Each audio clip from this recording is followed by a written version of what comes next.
Isang agarang babala para sa iyo. May nangyayari ngayon na kailangan mong bigyang pansin. Hindi ito nagkataon lamang. Nakakaramdam ka ba ng hindi pangkaraniwang pagod, pagkabalisa, o nakakaranas pa nga ng hindi maipaliwanag na pisikal na kakulangan sa ginhawa? Ang mga palatandaang ito ay nagpapahiwatig na may isang taong sadyang nagpapadala ng negatibong enerhiya sa iyo. Ang taong ito ay isang malapit na kamag-anak o isang taong malapit sa iyo, at nagsiselo sila sa isang bagay na ginawa mo, ngunit hindi mo ito alam.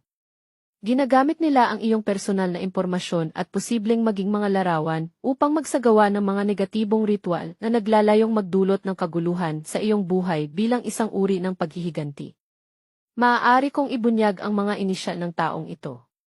Kung handa ka ng protektahan ang iyong sarili mula sa kanilang negatibong impluensya, makipag-ugnayan sa mensaheng ito ngayon. Pindutin ang puso at plus icon, pagkatapos ay magkomento gamit ang return to sender, upang itulak pabalik ang kanilang mga intensyon patungo sa kanila. Huminga ng malalim at kapag ibinahagi mo ang post na ito, bigyang pansin ang ikatlong contact na lilitaw. Ang mga inisyal ng taong iyon ay malamang na tumutugma sa taong nagtatangkang saktan ka. Subukan ito at maaari mong matuklasan ang katotohanan tungkol sa kung sino ang nasa likod nito.